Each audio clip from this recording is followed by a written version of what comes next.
reciban una cordial bienvenida a la conferencia denominada Relación Iglesia-Sociedad en América Latina a la luz del Papa Francisco. Esta actividad se realiza en coordinación con la Universidad La Salle y la Carta Internacional de la Tierra. En mesa principal nos acompaña el doctor Bernal Herrera Montero, vicerrector de docencia, y el doctor Leonardo Boff, conferencista invitado. Vamos a iniciar con las palabras de bienvenida y presentación del expositor por parte del vicerrector de docencia.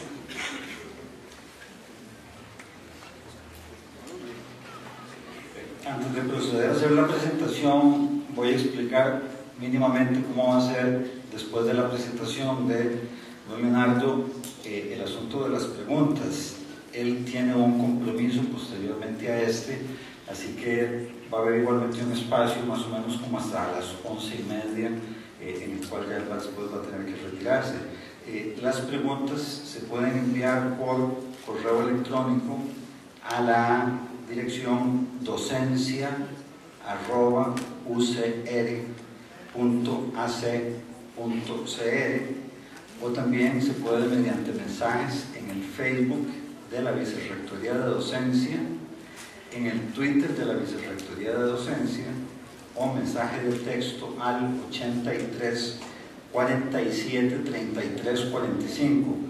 Como todos ustedes comprenderán, van a haber muchísimo más preguntas que tiempo para contestar, así que habrán personas que van a tratar de, en fin, fundir, seleccionar preguntas. Entonces, si la que usted hace, pues no, finalmente no se le llegan a plantear, van a disculpar, pero es un asunto de tiempo. Muy bien. Doctor Leonardo Boff, invitado de honor y conferencista, autoridades, docentes y estudiantes de esta universidad, público que nos acompaña en vivo en este auditorio y en diversos países mediante transmisión en vivo. Tengan muy buenos días. Para la Universidad de Costa Rica es un placer y un privilegio que se cierre hoy con esta conferencia el ciclo de actividades que a lo largo de esta semana ha realizado en nuestro país Leonardo Boff. Para buena parte del público presente y del que nos sigue en vivo, Leonardo Boff no necesita presentación, y como además no deseo infringirles la lectura de su inmenso currículum, una práctica que a menudo acaba por soterrar al ser humano concreto, me limitaré a mencionar algunas de las principales facetas de su trayectoria.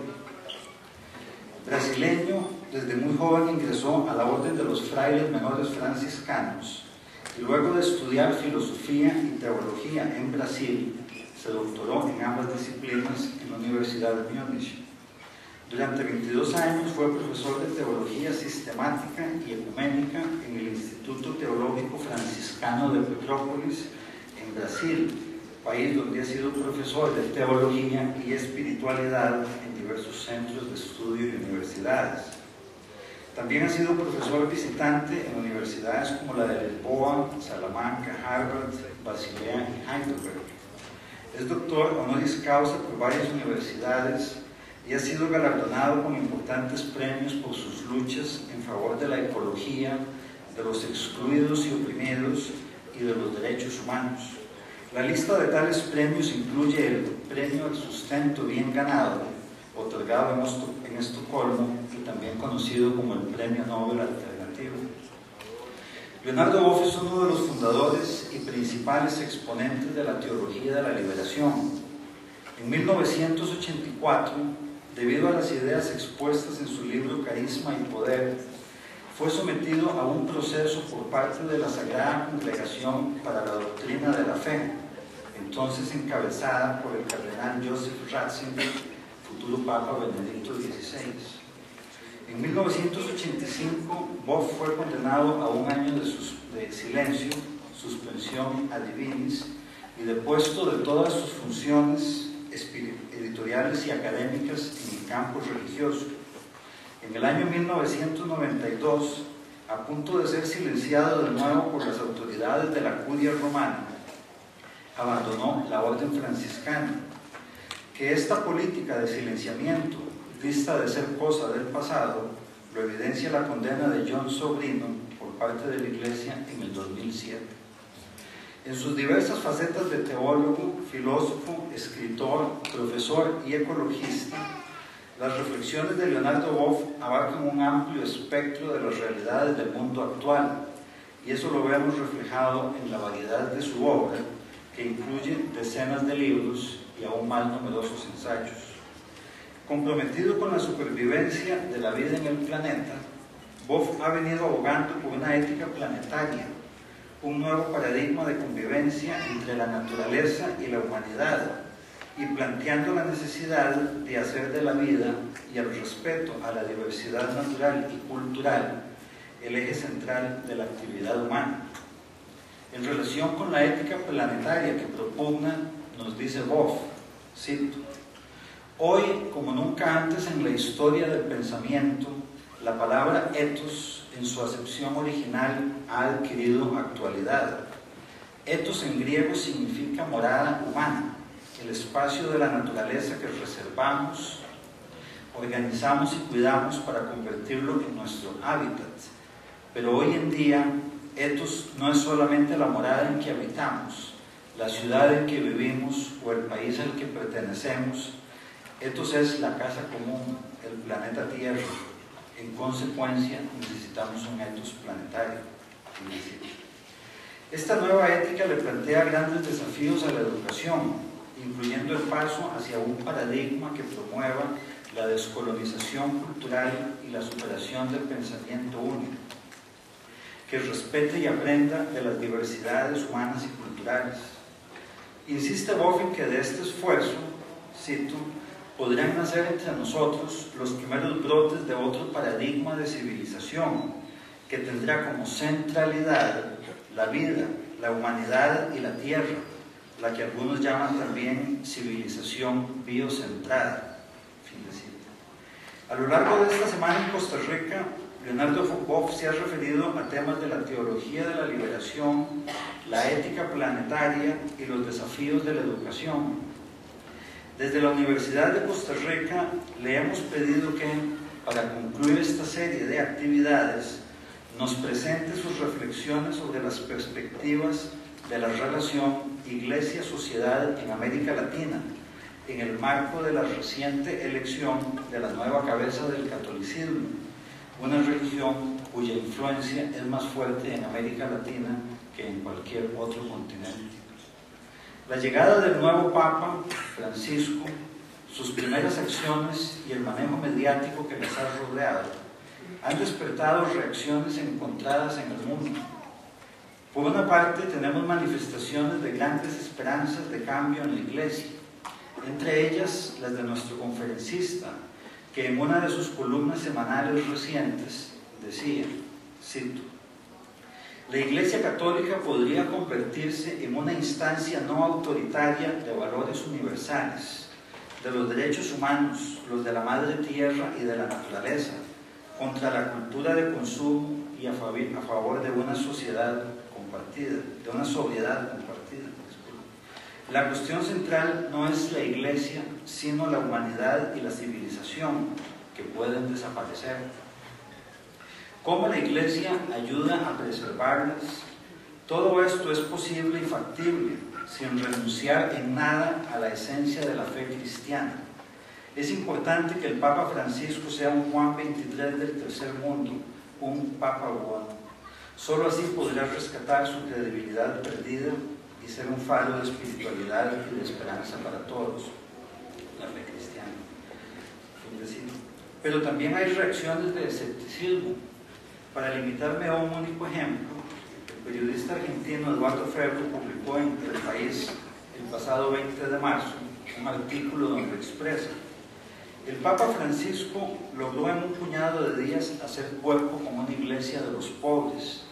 El ejercicio de comunicación fue perfectamente diseñado, pero para que esta iglesia sea la que él promete, antes hay que modificarla por dentro, sanear sus raíces, su sistema de gobierno, las nada virtuosas disputas de poder, los trámites maquillados del Banco del Vaticano, dijo él.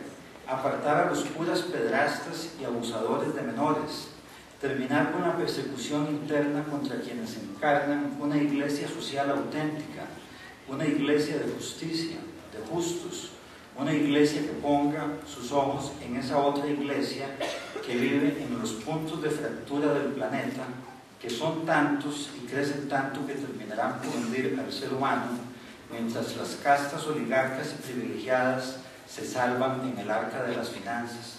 Fin de cita. Muchas son las preguntas que surgen en estos momentos. Permítanme plantear dos de ellas. ¿Puede el Papa Francisco, aún asumiendo las mejores intenciones de su parte, cambiar significativamente el accionar colectivo de una estructura global como la Iglesia Católica, asentada a lo largo de siglos? En el caso de América Latina, si el nuevo Papa lograra revitalizar esta Iglesia, ¿cuáles podrían ser las consecuencias de tal revitalización justo cuando diversas manifestaciones de la diversidad humana empezaban a lograr un mayor reconocimiento y legitimidad? Una diversidad que sabemos Bob defiende, pero que a menudo es sistemáticamente condenada por la Iglesia. Estamos entonces en una encrucijada en la que, con independencia de si se es católico o no, creyente o no, se impone una profunda reflexión sobre esta posible nueva etapa de las relaciones Iglesia Católica-sociedad, en particular en este continente, el más católico del mundo. Muy pocas personas están tan capacitadas para ayudarnos en esta tarea como Leonardo Boff, a quien en nombre de la Universidad de Costa Rica y en el mío propio le doy la más cordial bienvenida. Oigamos entonces lo que tiene que decirnos. No me gusta hablar detrás de una mesa porque es un obstáculo epistemológico.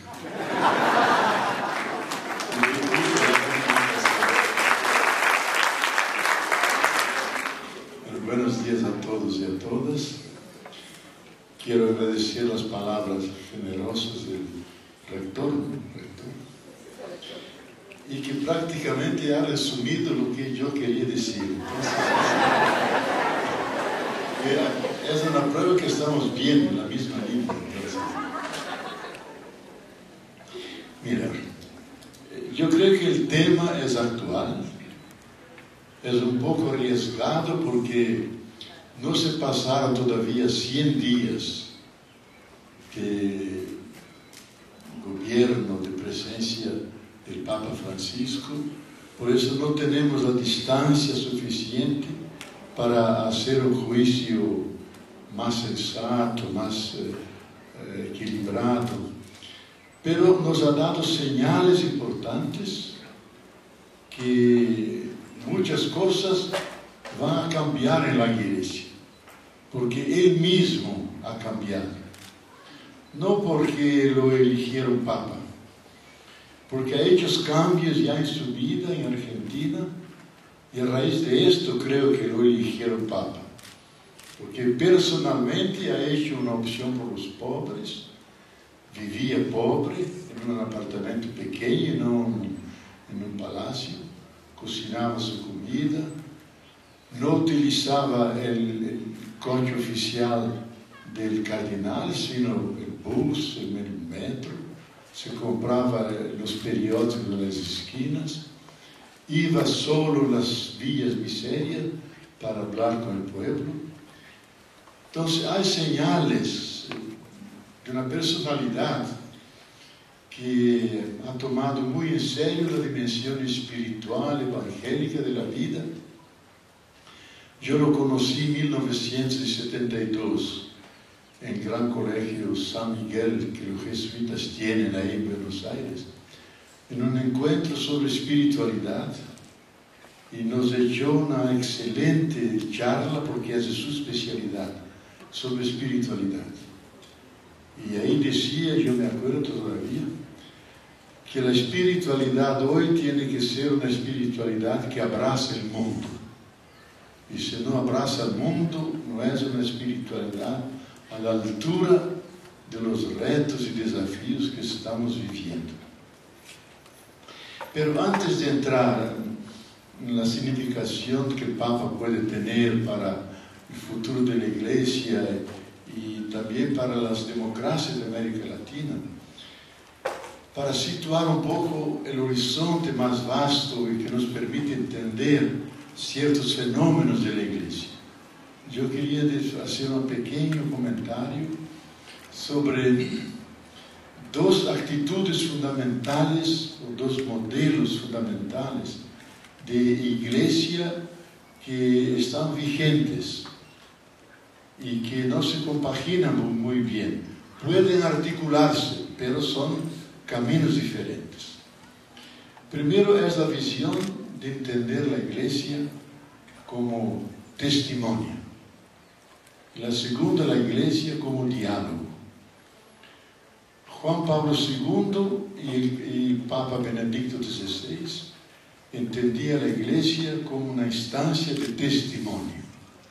Tenemos el depósito de la fe, tenemos todo lo que necesitamos. La iglesia es una realidad completa, una sociedad perfecta. No necesita dialogar, es conocer el mundo porque tiene todo. Es un castillo, muy bien construido, pero ahora está en ruinas ya, entonces el problema es ese.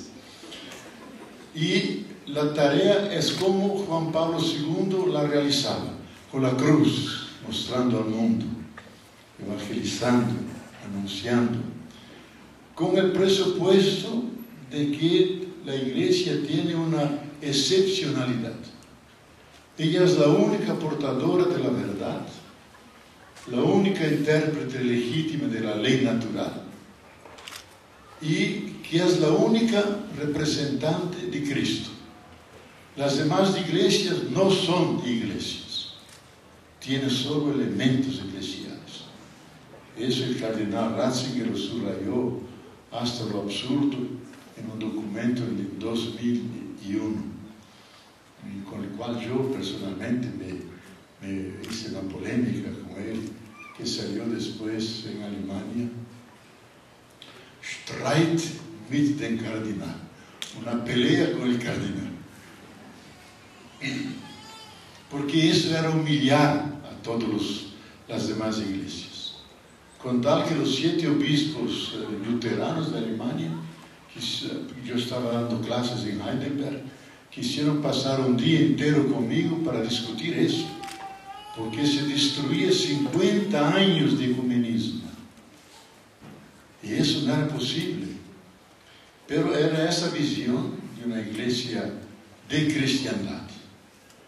Y quien lo ha trabajado muy en detalle y también mostrado sus límites fue Pablo Richard, que está aquí, en un libro clásico, yo creo clásico, porque es una investigación importante, qué tipo de relación la iglesia ha establecido con la sociedad desde la colonia hasta hoy, lo que ha irritado muchos obispos, porque mostraba ese matrimonio a veces incestuoso entre el poder religioso y poder estatal. Pero es una visión. La iglesia tiene que testimoniar el mundo. Y por eso no necesita aprender, no necesita intercambiar, porque ella tiene todo. Y además el derecho canónico define a la iglesia como una monarquía absolutista, es el canon 331, como si fuera el siglo XVII, una monarquía absolutista en la cual el Papa tiene el absoluto poder, ordinario,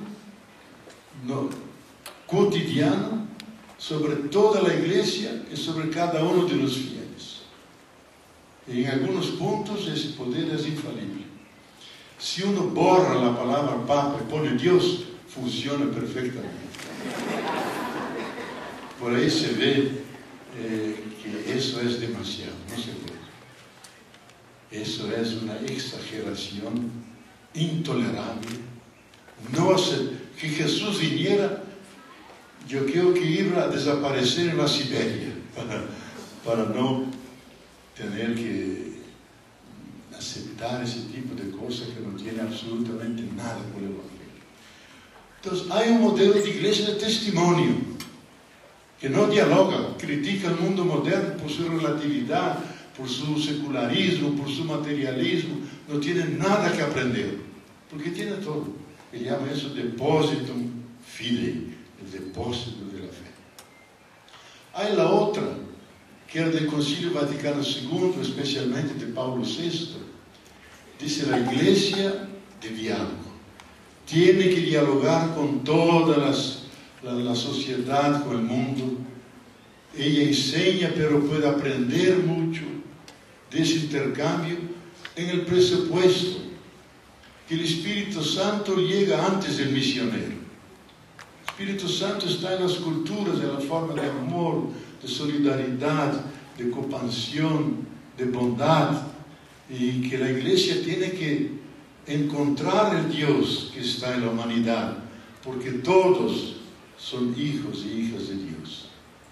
El Dios envió su Hijo no a la iglesia, ni siquiera a los bautizados, mandó su Hijo al mundo, que nadie puede apropiarse de él y decir, es solo mío.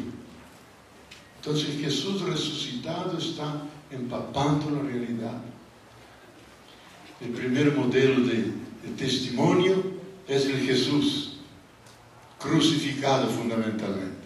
Y el segundo modelo de diálogo es el Jesús resucitado, que está dentro de la humanidad, empujando en dirección de una culminancia. Es el modelo más del Espíritu, que está siempre presente dentro de los procesos históricos humanos y en cada persona, y por eso podemos escuchar, aprender, enriquecer la iglesia. El primer modelo de testimonio es un sistema cerrado.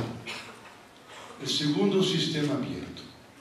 Todos los cosmólogos, los nuevos biólogos nos dicen, los sistemas cerrados son sistemas de muerte, porque no intercambian. Entonces la iglesia no puede ser una fuente de aguas muertas, tiene que ser una fuente de aguas vivas. Una iglesia que descubre la acción de Dios en la historia, en la humanidad, y refuerza esa presencia de Dios. Y por eso el diálogo es fundamental, porque en el diálogo puede aprender muchas cosas. Entonces ese diálogo en los últimos dos papas se había terminado. Y sobre muchos temas era literalmente prohibido hablar. No solamente los teólogos, los obispos, cardenales, el tema del aborto no se podía hablar, el tema del sacerdocio de las mujeres no se podía hablar, y no se podía hablar nada de eso de los contraceptivos. Quien hablara era inmediatamente punido. Teólogo después de la cátedra, el obispo lo agarraba por la oreja. Hay que respetar el báculo del obispo. Entonces, ahora viene un papa. Entonces, eso es un pequeño esquema para entender un poco las tensiones que hay en la iglesia. Los que dialogan dan testimonio de su fe, de la resurrección de Jesús, de lo que tenemos. Y los que testimonian tienen que decir, testimoniamos a Dios y al Espíritu, pero no los tenemos como propiedad y como monopolio. Dios no está solamente en nuestras cabezas bautizadas, está en la humanidad, está en el mundo, está construyendo su reino por todas las partes. Entonces podemos articularnos, pero hay que ver cuál es el acento más importante que hay que dar hoy. Y ahí yo creo que hay que partir de eso, que no existe solo el occidente, el mundo cristiano. Estamos en una fase, una etapa nueva de la tierra y de la humanidad, que es la etapa planetaria, donde todos los pueblos se encuentran en un único lugar, que es la casa común, la tierra. Las culturas se encuentran, intercambian valores, experiencias, culturas, culinarias, y los cristianos tienen que estar presentes. Ahora en la gran cuenca del Pacífico está el nuevo centro económico, financiero, tecnológico de la humanidad. Y me decía el cardenal de Hong Kong, somos solamente 2% de cristianos en esa parte más importante de la punta de la humanidad. Estamos absolutamente ausentes. Y tenemos que estar ahí, porque ahí se van a tomar decisiones que pueden significar vida o muerte de la humanidad, de la civilización.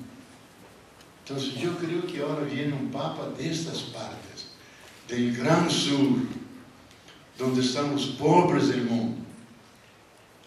Europa tiene solo 24% de los católicos, pero un montón de cardenales. Y por eso nos ganan siempre.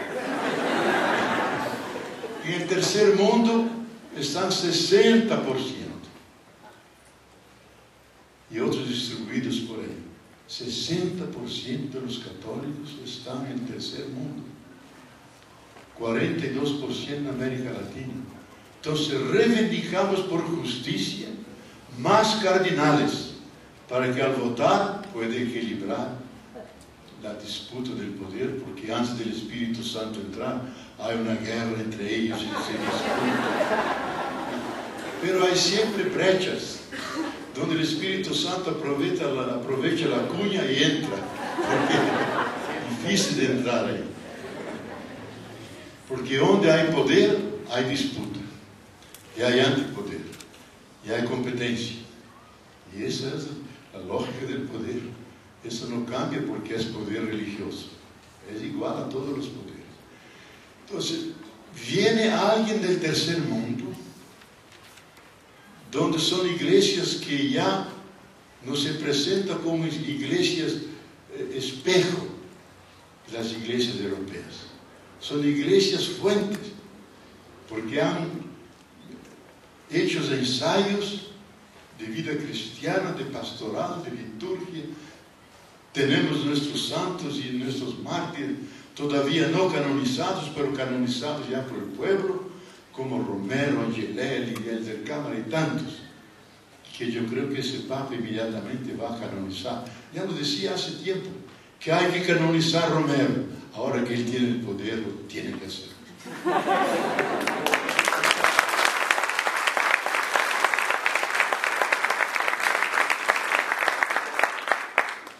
Entonces, la periferia de la iglesia tiene un mensaje hacia el centro, que se ha desplazado el poder eclesial.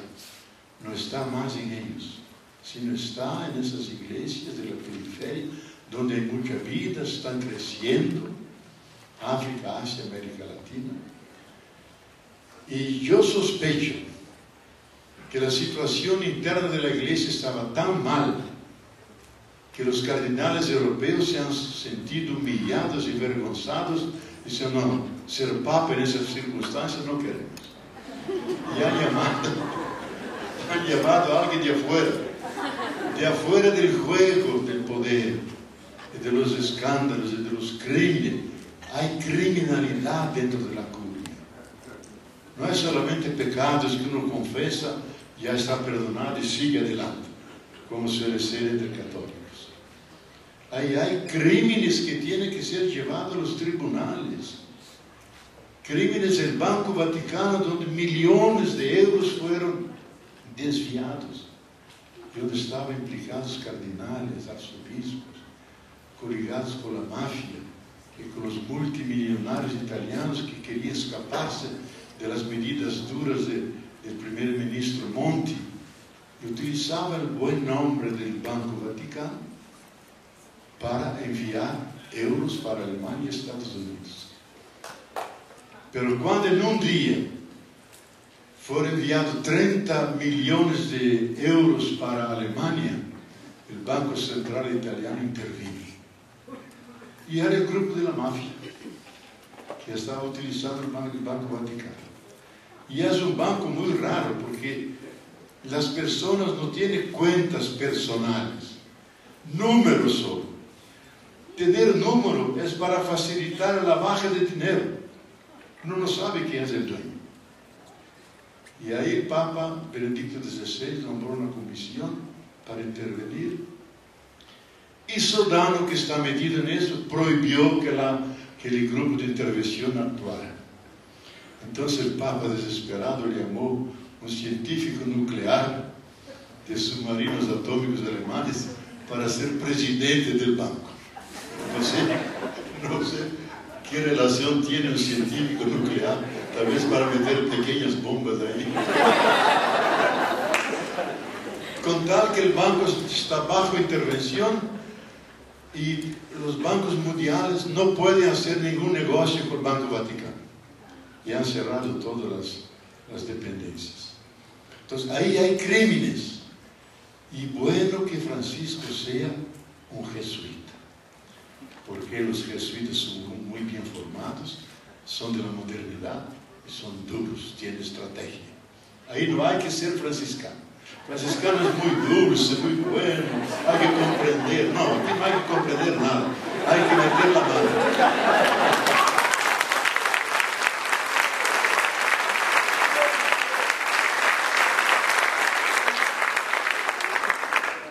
Entonces yo espero mucho de ese Papa, que tendrá coraje,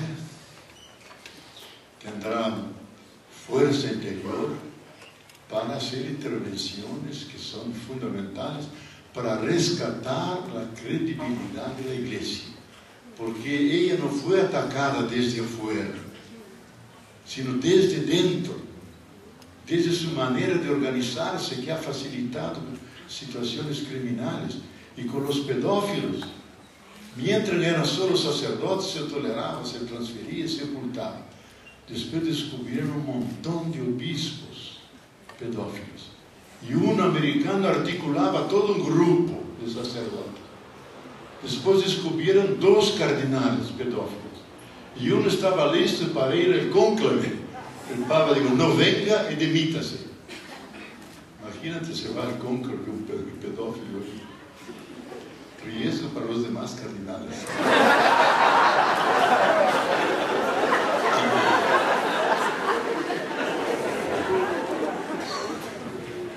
Entonces es una situación grave que se vive en ese momento en la Iglesia.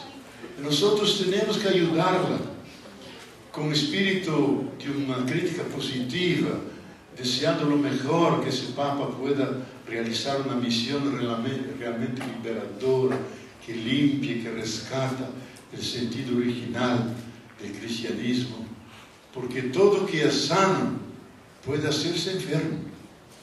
Y ahora tenemos una iglesia patológica, iglesia enferma, que tiene que ser curada.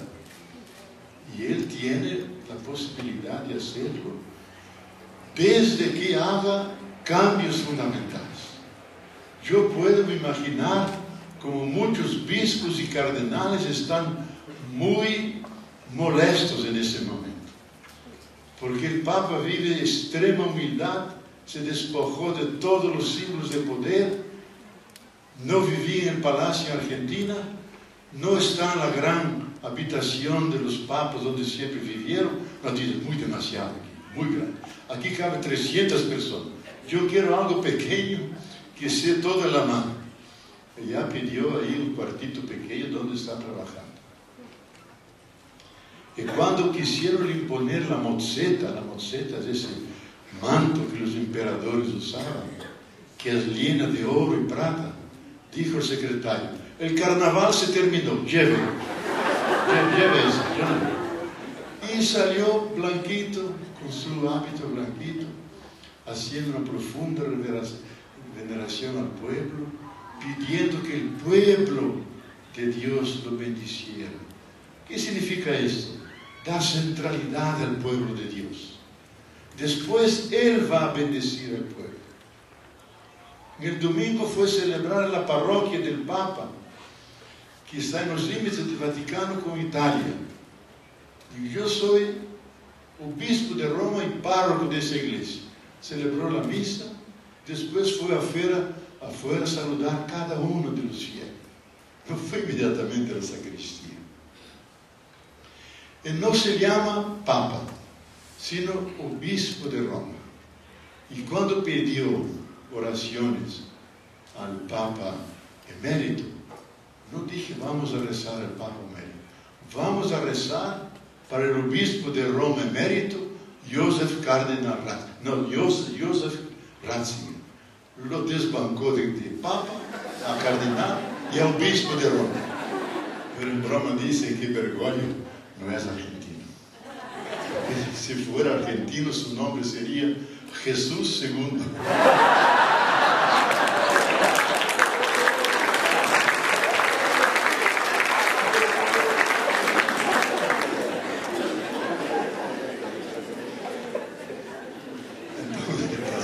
Volvemos al tema. Ni llorar, ni reír, sino procurar entender. La frase de los filósofos. Entonces yo tengo mucha esperanza que Dios se ha compadecido de la humanidad, de la iglesia, y nos ha regalado una persona humilde, sensata, que se despoja de todos los poderes y que puede dar un rostro, que sea el rostro del siglo XXI. Y yo pienso, por mi parte, que será importante en América Latina, porque estamos viviendo en América Latina democracias que se están consolidando, democracias de cuño popular, que hacen grandes proyectos para el pueblo, de hambre cero, luz para todos, vivienda, agua, lo que hace falta al pueblo. En casi todas las repúblicas latinoamericanas tiene esa visión más bien centrada en la gran población, no a las élites. Son nuevas democracias. Y yo creo que su manera de ser y de predicar y los acentos que pone va a reforzar ese tipo de democracias.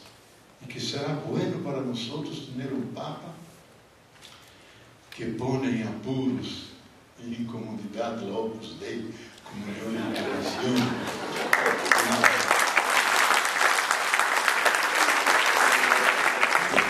Porque la base social de los dos papas anteriores eran los grupos más conservadores, más fundamentalistas, que tenían mucho poder y mucha plata, mucho dinero, y ayudaban por eso el Vaticano. Pero no tienen respuesta a los desafíos de la realidad.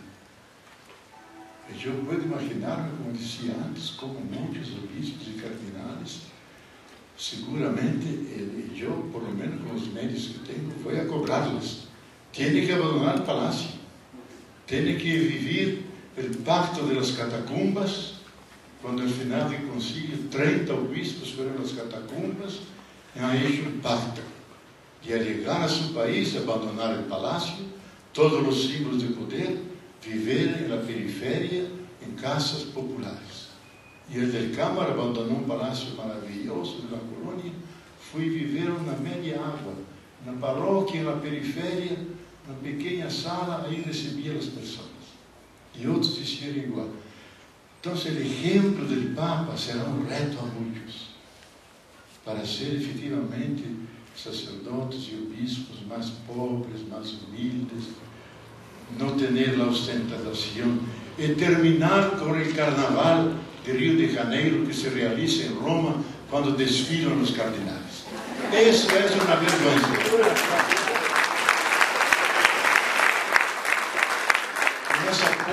Con esa pompa que han copiado de los príncipes renacentistas y perdura hasta hoy.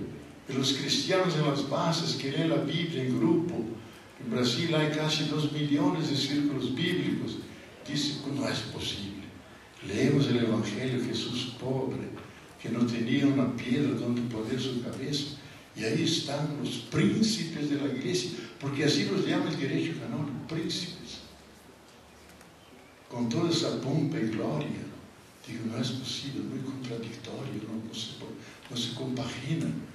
Pero es la expresión de una iglesia de cristiandad, donde la iglesia se componía con los poderes de las élites, no del pueblo, y utilizaba los signos de poder, y vivían en palacios. Ahora es otro tiempo. Yo creo un tiempo más cercano de Jesús. Ellos vivían cerca del palacio de Herodes, pero lejos de Belén. Ahora hay que pasar para Belén, donde está el pesebre, y no el palacio.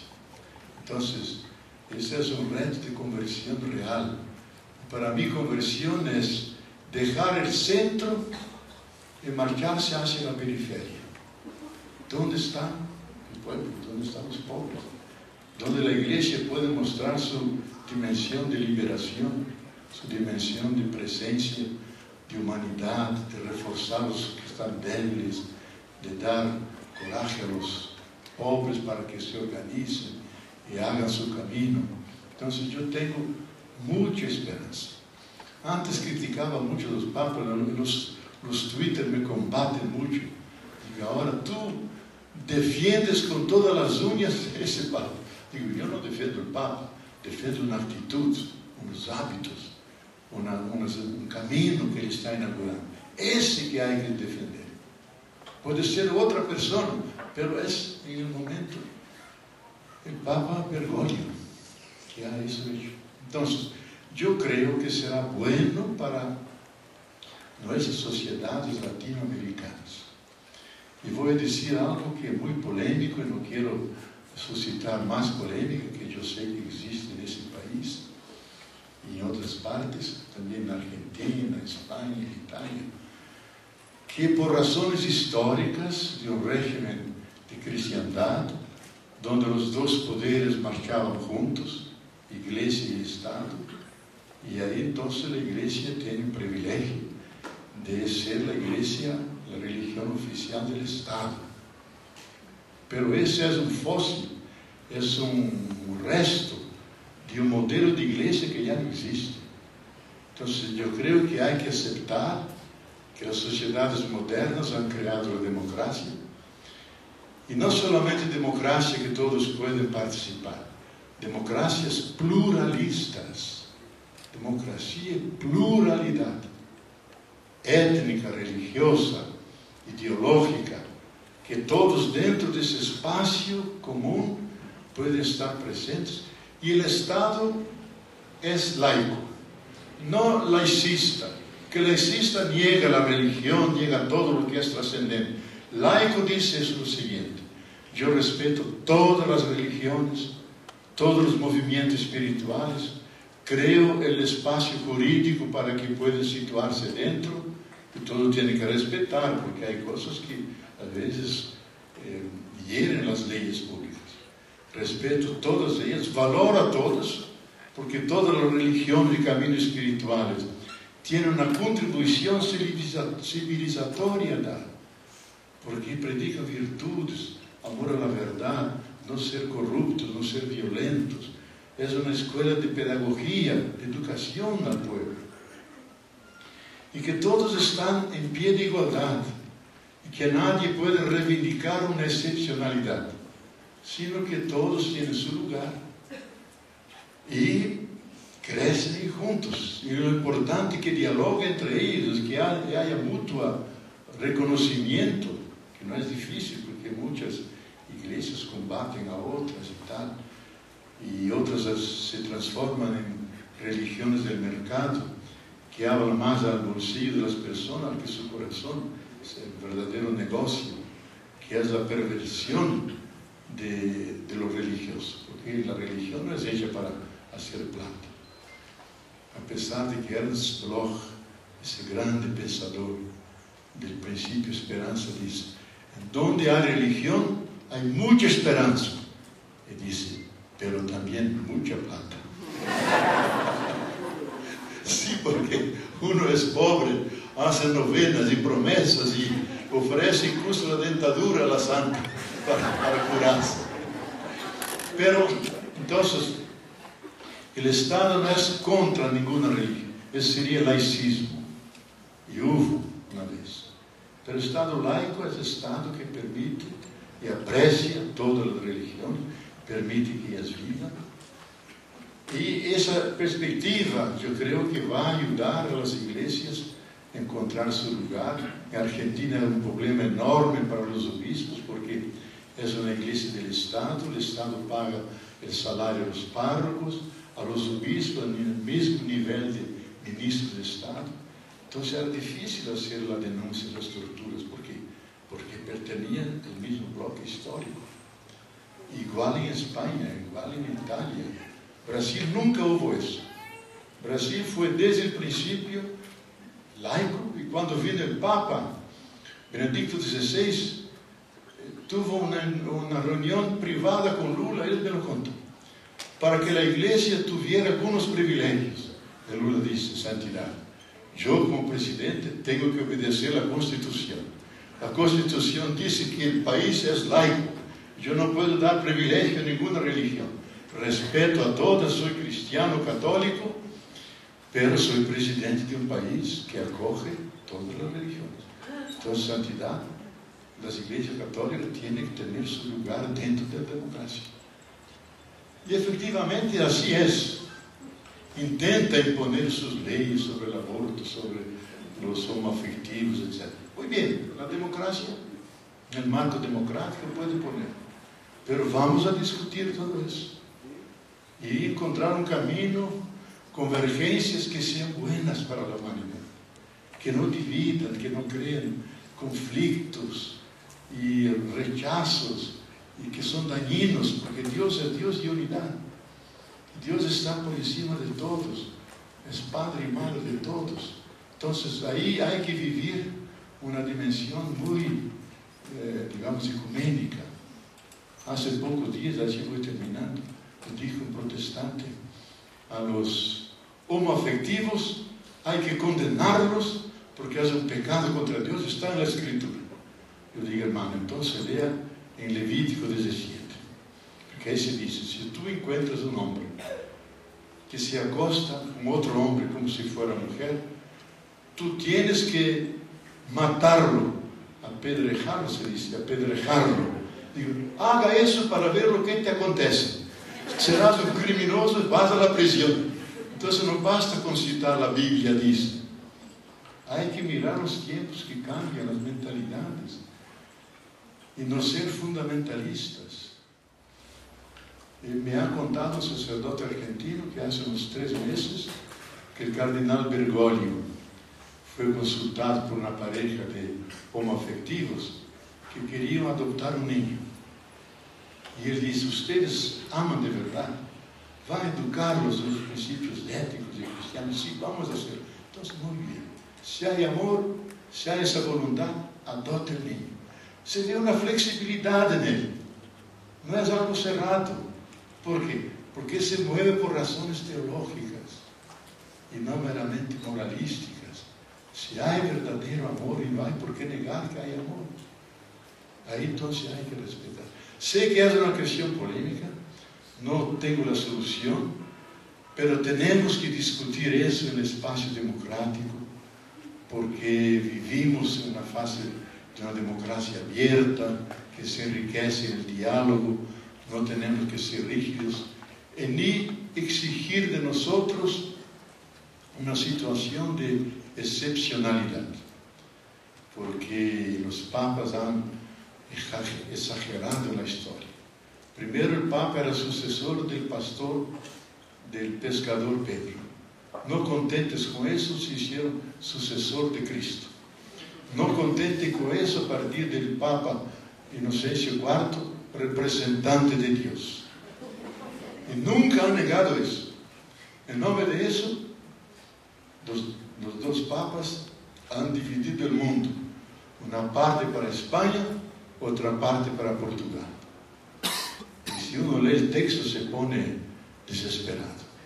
Porque ustedes tienen el derecho de ocupar, invadir, tomar el oro, eventualmente matar, someter todos esos pueblos, porque son paganos, son musulmanes. Digo, eso es criminal, hay que llevarlo en el tribunal de Haia, pero ya están muertos. Pero la presuposición era esta, que ellos representaban a Dios, y eso está todavía en la cabeza de ellos. Por eso se arroga el derecho de interpretar la ley natural dentro de una comprensión absolutamente atrasada, nada científica, nada de lo que hoy se piensa en filosofía y ciencias, lo que es naturaleza, hermano. En nombre de eso opinan, decir, hay que discutir eso.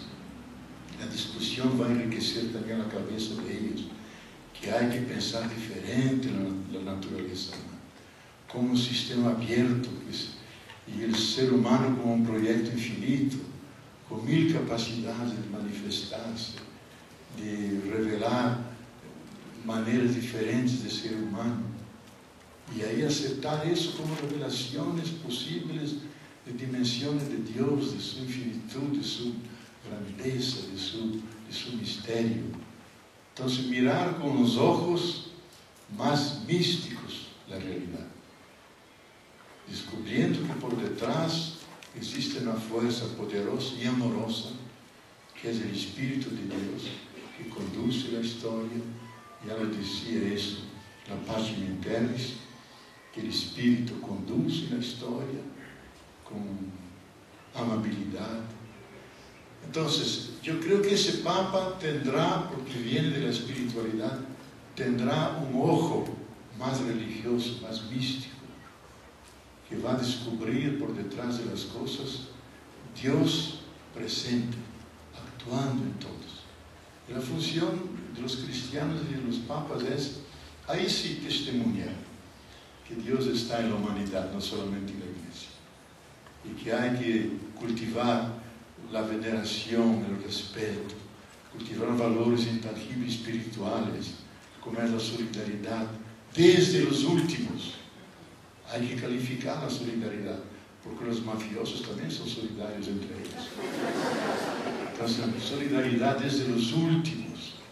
Cuidado con todas las cosas de la tierra, cada ser que tiene valor en sí mismo. Cuidar de nuestra propia espiritualidad, nuestra apertura hacia Dios. Si hacemos eso, seremos seres mucho más humanos, más sensibles, más abiertos a la colaboración. Y ahí sí podemos inaugurar otro tipo de civilización, donde los cristianos han ayudado con la carga, con el capital, me gusta la palabra, con el capital religioso, evangélico que tienen dentro de ellos, junto con otros caminos espirituales y otras religiones, todo en función de alimentar la llama sagrada que está dentro de cada persona, que es la espiritualidad, que no es monopolio de las religiones, es un dato de realidad, pero que está cubierto de cenizas, de consumismo, de materialismo, y por nosotros podemos limpiar esa llama sagrada para que brille, que oriente nuestro camino, que nos haga más humanos, porque lo que Jesús quería no era crear otra religión, había muchas en el tiempo. Quería crear el hombre nuevo, la mujer nueva, que fueran más sensibles, más solidarios, con amor incondicional, incluyendo los enemigos, que fueran más humanos, más espirituales. Realizar eso es realizar el sueño de Jesús. Y un Papa Francisco, jesuita y franciscano, ternura y vigor, puede ayudarnos en esa trayectoria. Muchas gracias.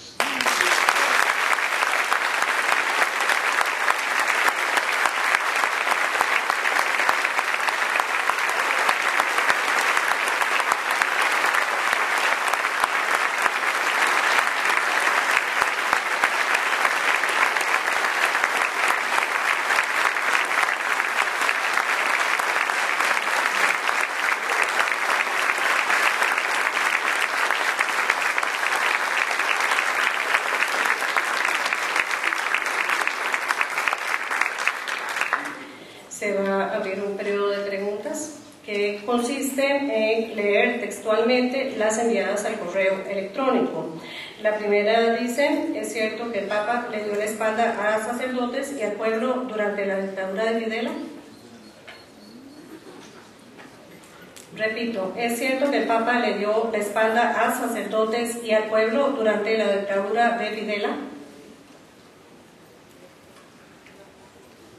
Mira, yo creo que hay toda una discusión sobre qué actitud ha tenido el cardenal Bergoglio, el superior jesuita, durante la dictadura militar. Yo creo en dos personas de gran calidad ética. a Pérez Esquivel, Adolfo Pérez Esquivel, Premio Nobel de la Paz, que fue tremendamente torturado. Y él ha dado entrevistas en El Mundo, aquí escribió que el Papa, el cardenal Bergoglio, nunca colaboró con la dictadura, nunca. Y la otra persona que era ex-ministra, ex-senadora y ahora es miembro de la Comisión de los Desaparecidos, dice: en toda la documentación que tenemos no aparece ninguna vez el nombre de Bergoglio. Pero Pérez Esquivel le hace una pequeña crítica. Dice que tenía que tener más valentía, que era un poco omiso, cosa que no era Angelelli, no era Steiner, no era Jerónimo Podestá, no eran varios obispos que se levantaron, a Angelelli lo mataron incluso, pero nunca colaboró, al revés, ha salvado a muchos escondiéndolo en San Miguel, el gran colegio que tiene, o mandándolo al extranjero. Yo prefiero creer en eso. Participé en un debate en Río donde se analizaba el libro de Verbitz, que hace las acusaciones, y dos argentinos que conocen muy en detalle dicen: aquí es un error, aquí no se concluye, aquí no es verdad. Pero hay una disputa. Pero yo creo que lo más importante no es el pasado de Bergoglio, sino el presente y el futuro de Francisco. Desde la posición social de una persona como el Papa es muy fácil mostrarse como sencillo, usar el bus, cocinar su comida, etc. Pero detrás de él y de esa apariencia hay una posición claramente cómoda, adorada, autoritaria y reaccionaria. ¿Por qué no considerar esa apariencia sencilla como una forma de manipulación al masivo pueblo católico, haciéndole creer que ahora sí habrá un cambio en la actitud de la Iglesia, tratando de recuperarse de la profunda crisis que enfrenta hoy? Yo creo que esa opinión es poner malicia en las actitudes y posiciones del Papa. Porque él ha hecho todo eso no porque lo han elegido Papa, porque lo hacía igual cuando era cardenal. Incluso el domingo pasado llamó al cartero, al que le vendía el periódico. Me pasa un email Clelia Luro, que era la ex esposa del obispo casado Jerónimo Podestá, con la cual hablaba ya 30 años, cada domingo.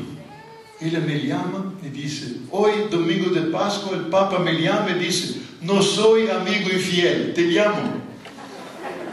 Es un Papa que vive esto por su estructura, poner malicia sobre eso, que está manipulando. Algunos dicen: fue elegido para destrozar las izquierdas de América Latina. Digo: mi hermano, ahí es demasiado.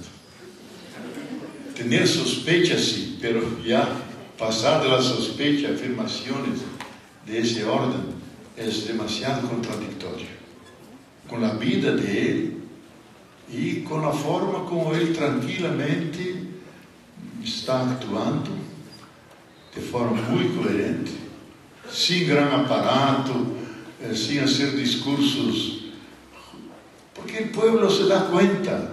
Un Papa que va a pagar su cuenta en el hotel y paga los $96 que debía ir, eso es algo absolutamente inaudito.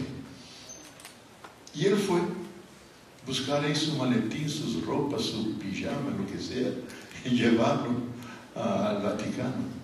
Entonces yo creo que son señales de tal transparencia que sería mucha maldad poner sospechas sobre eso.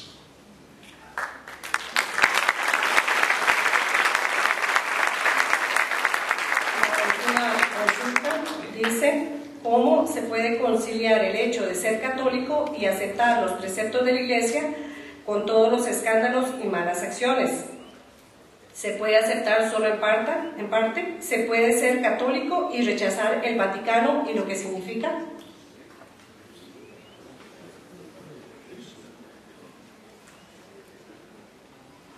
Absolutamente. Yo creo que un católico consciente tiene que rechazar el estilo palaciano vaticano. Yo me confieso teólogo, católico, apostólico, franciscano, no romano. Porque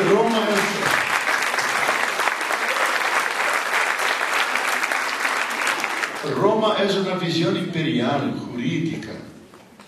Entonces yo creo que hay que ser desobedientes fieles. Desobedientes a una estructura que no tiene nada que ver con el Evangelio. Fieles a la substancia fundamental de la función de un papa, que está muy claro en el Evangelio. Lucas 22, una vez convertido, conforta, fortalece mis hermanos y hermanas en la fe. Es su misión, fortalecer, creer en eso, apoyar en eso. Pero que él vive en palacios, en un Estado Vaticano, hay que...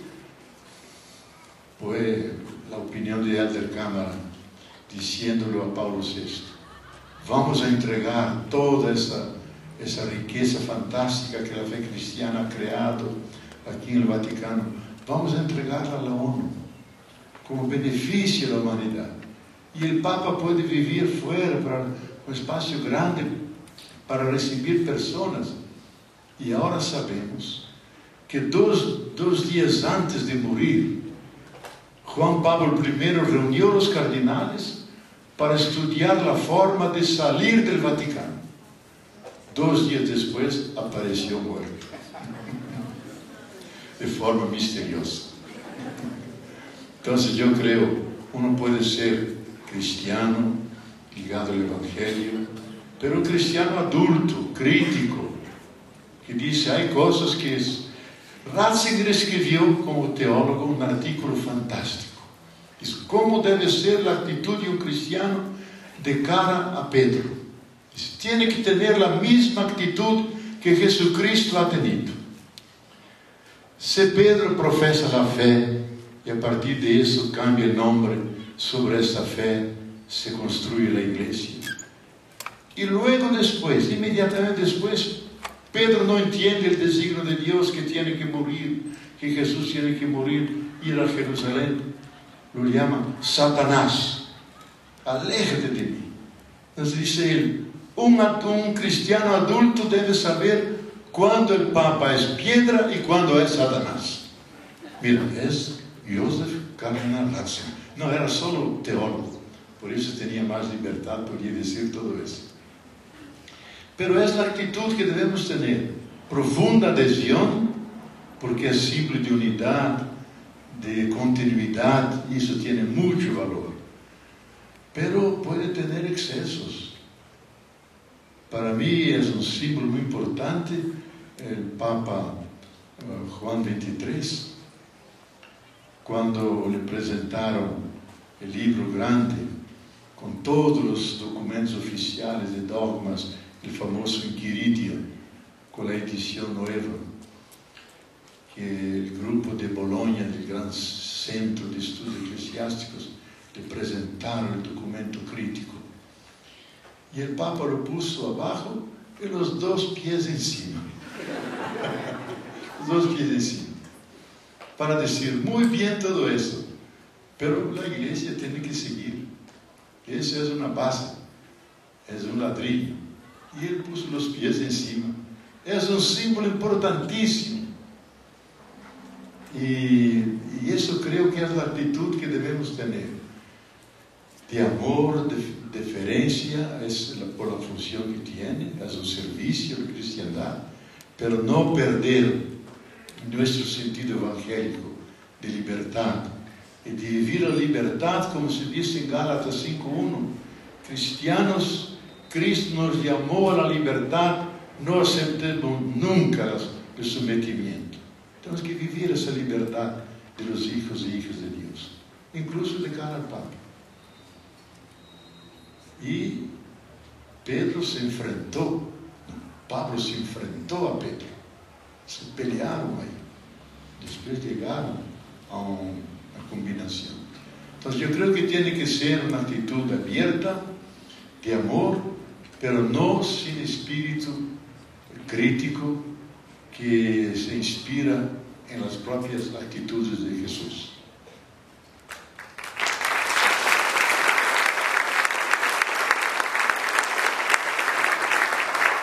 Finalmente, el señor vicerrector de docencia brindará las conclusiones de la conferencia.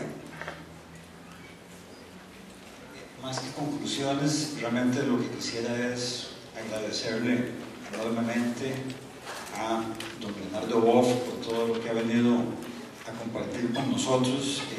Yo creo que realmente en su propia vida y en su propia persona él ha encarnado esta idea de la iglesia como diálogo y esta idea, digamos, del amor sobre otras cosas, tanto así que a pesar de haber sido procesado y condenado por la iglesia, sigue viendo una inmensa esperanza en ella.